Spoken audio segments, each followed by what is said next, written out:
여러분 안녕하십니까? 포항 MBC 뉴스데스크입니다.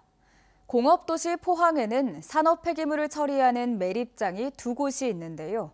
매립장 한 곳은 재난안전 D등급의 안정화를, 한 곳은 증설을 추진하고 있습니다. 일부 사업은 대구지방환경청의 적합 통보를 받으면서 포항시의 판단이 나오면 세부적인 계획을 세우게 되는데요. 매립장 주변 주민들은 반대 입장과 함께 재심의를 요구하고 있습니다. 박성아 기자의 보도입니다. 지난 2017년 매립이 종료된 네이처-ENT의 폐기물 매립장. 4년 전 업체 측은 불안정한 폐기물을 안정시켜야 한다며 40년 동안 묻혀있던 폐기물을 파내 옮기는 사업을 추진하기 시작했습니다. 일부 주민들은 폐기물을 옮기고 기존 매립장을 다시 사용하는 건 매립장 증설이라며 반대해왔습니다. 이 매립장 안정화 사업이 지난 1월 대구지방환경청으로부터 적합 통보를 받아 속도를 내고 있습니다. 사업이 최종 승인되면 5년 동안 540만 세제곱미터의 폐기물을 파내 인근 공원 부지에 묻고 빈 기존 매립장에 다시 20년 동안 565만 세제곱미터의 폐기물을 매립하게 됩니다. 사업에 반대하는 주민들은 다시 한번 반대 목소리를 높였습니다. 폐기물을 옮기는 과정에서 주민 피해가 예상되고 매립장 재사용은 증설이라는 입장을 고수하며 포항시의 반대를 촉구했습니다. 지진, 수많은 태풍을 견뎌왔거든요. 어떤 프레임을 세워서 이 폐기물 매립장을 파낼 수 있는 우리 포항시가 최초의 단초를 제공하는 거다. 법적인 문제의 가능성도 제기했습니다. 현행법은 폐기물을 파내서는 안 된다고 규정하고 있는데 이를 위반한 소지가 있다는 겁니다. 명확한 금지 규정이 있는데도 매립한 폐기물을 다시 파내는 그것은 위법이라고 볼 수 있고요. 재활용을 하는 경우만 예외가 인정이 되는데 사실 지금 재활용하는 경우가 아닌 경우이기 때문에 네이처-ENT는 안정화 사업의 필요성은 민관 협의회에서 확인됐다는 입장입니다. 또 사업비를 확보하기 위해 최소한의 매립이 필요하며 추후 매립 용량을 늘릴 계획은 없다고 밝혔습니다. 법 위반 가능성에 대해 대구지방환경청은 환경부의 유권 해석을 받아 검토를 마친 사항이라고 설명했습니다. MBC 뉴스 박성아입니다. 경북 동해안 전역에 오늘 오전과 오후 건조주의보가 발표됐습니다. 특히 오늘 밤에는 강풍 예비특보가 내려져 있어 산불 발생 가능성이 매우 높습니다. 산림청은 오늘 오후 1시를 기해 전국의 산불재난 국가위기경보를 관심에서 주의로 한 단계 상향 발령했습니다. 포항시는 태풍과 집중호우 등 극한 재난의 상황에서도 긴급통신이 가능한 재난안전통신망 단말기를 모든 읍면동에 보급합니다. 재난안전통신망은 경찰, 소방 등 재난 관련 기관들이 재난 대응 시 전용으로 활용하는 LTE 통신기술 기반의 무선통신망입니다. 기존에는 기관별로 VHF, UHF 등 서로 다른 무선통신망을 사용해 기관 간의 상황 공유나 공동 대응에 어려움을 겪기도 했습니다. 암 걸리면 서울로 가라는 말 많이들 하시는데요. 포항 지역 병원들의 암 진단과 치료 능력이 향상되면서 암 환자 서울 쏠림 현상이 조금씩 개선되고 있습니다.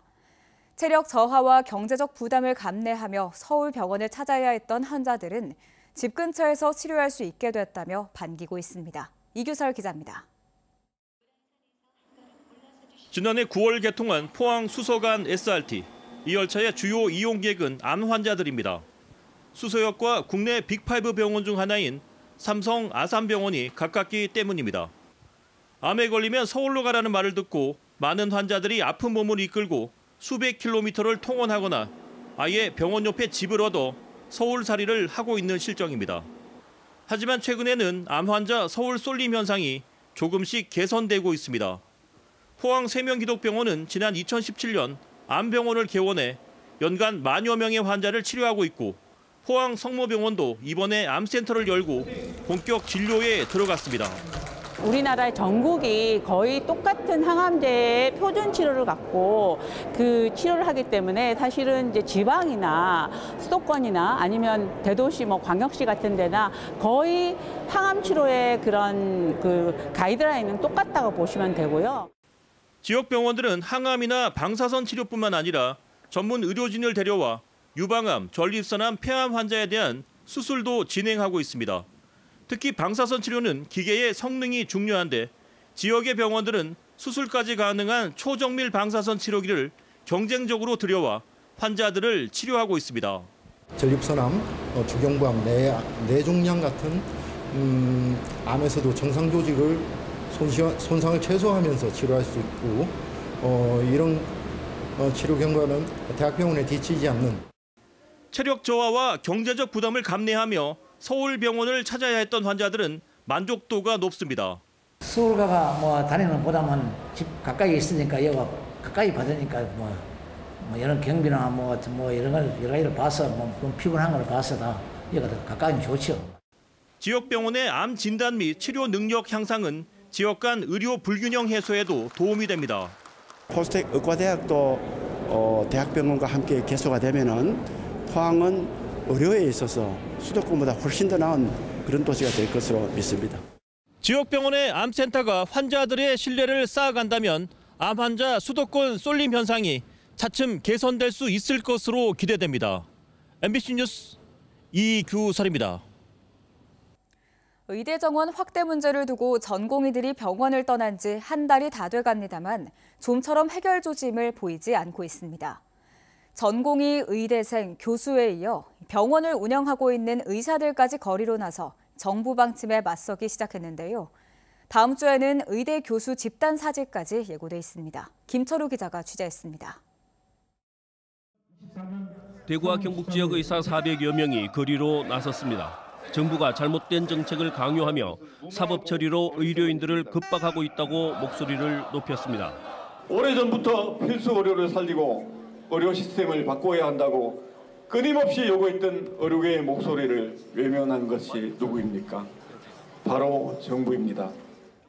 대구시와 경상북도 의사회는 정부를 멈춰달라는 대시민 호소문과 결의문을 발표하고 의대 정원 확대 문제를 재논의하지 않으면 법이 허용하는 모든 수단을 동원하겠다는 강경 대응 방침을 밝혔습니다. 의대 교수 사직 움직임은 구체화되고 있습니다. 대구 가톨릭 의대 교수 비대위는 사직서 제출 전공의와 휴학계를 낸 의대생들에게 피해가 생긴다면 89.4%의 교수들이 사직서를 제출한다는 설문조사 결과를 발표했습니다. 설문조사에 응하지 않은 53명을 포함하더라도 10명 가운데 6명 꼴입니다. 다른 의대도 사정은 마찬가지입니다. 전국에 많은 대학들이 다 그렇게 준비를 하고 있고 어디 보니까 뭐 비대위에서 사직서를 지금 벌써 다 받아가 들고 있던데. 의대 교수들은 의대 정원 확대가 고질적 문제로 꼽히는 필수 의료와 지역 의료의 대책이 될 수 없다며 정부 정책을 비판하고 있습니다. 숫자를 늘리고 줄이고 이런 개념이 아니라 전문가 집단에서 꼭 필요한 해결책이 필요한데 그건 놔두고 딴 거를 변주 굴리면서 하는 거는 잘못됐다 하는 거를 대부분 의대 교수들의 생각입니다. 대구의 경우 전공의들이 지난달 19일부터 내기 시작한 사직서는 오는 18일로 한 달이 지나면 효력이 발생할 수 있습니다. 사직 처리가 되거나 정부로부터 면허정지 석 달을 받게 되면 수련 기간을 인정받을 수 없습니다. 전공의 의사와 관계없이 올해 복귀는 불가능해지는 겁니다. 오는 19일부터는 교수들의 사직까지 예고돼 있어 상급 종합병원 운영이 사실상 멈출 수도 있다는 우려가 커지고 있습니다. MBC 뉴스 김철우입니다. 국민의힘 공선관리위원회는 의성, 청송, 영덕, 울진 선거구에 대한 경선에서 박형수 의원이 김재원 전 의원을 꺾고 승리했다고 밝혔습니다. 해당 지역구는 영주, 영양, 봉황 선거구에서 분리된 울진 출신의 박 의원과 의성이 고향인 김재원 전 의원이 맞붙으면서 전현직 의원 간 또 지역 간 대결로 관심을 모았습니다. 경운기와 트랙터 같은 농기계 교통사고로 매년 100명가량이 안타깝게 목숨을 잃고 있는데요. 사물 인터넷 기술을 농기계에 접목해 교통사고를 줄이는 기술이 개발돼 주목받고 있습니다. 김건혁 기자가 전해드립니다. 트랙터 한 대가 교차로에 접어들고 있습니다. 도로에 설치된 LED 안내판에는 트랙터의 접근을 알리는 안내가 뜨고 차량들이 속도를 줄입니다. 사물 인터넷 기술을 활용한 농기계 교통사고 예방 기술입니다. 농기계에 부착된 단말기와 도로에 설치된 안내판을 연계해 농기계의 종류와 위치를 알려 사고 발생 가능성을 줄이는 겁니다. 저거 이제 설치하고 나서는 그 농사를 짓는 사람들도 이게 서로 조심하고 항상 보면은 저게 눈으로 보여지니까. 경북 성주와 충북 제천 등 전국 14개 지역에서 시범 운영되고 있는데 차량 속도는 11% 줄고 과속 차량도 25% 감소한 것으로 나타났습니다. 농업기계 사고 발생률이 높은 트랙터와 경운기 기종을 대상하고 있는데 향후 다른 기종까지 확대 예정이며 또한 이 기술을 표준화를 하여 전국 확대를 위해 노력하겠습니다. 농기계가 넘어지거나 뒤집히는 사고가 날 경우 작업자의 신원과 위치 등이 자동 전송되는 시스템도 추가로 보강됐습니다. 교통사고와 함께 농작업 안전사고에도 대응할 수 있게 된 겁니다.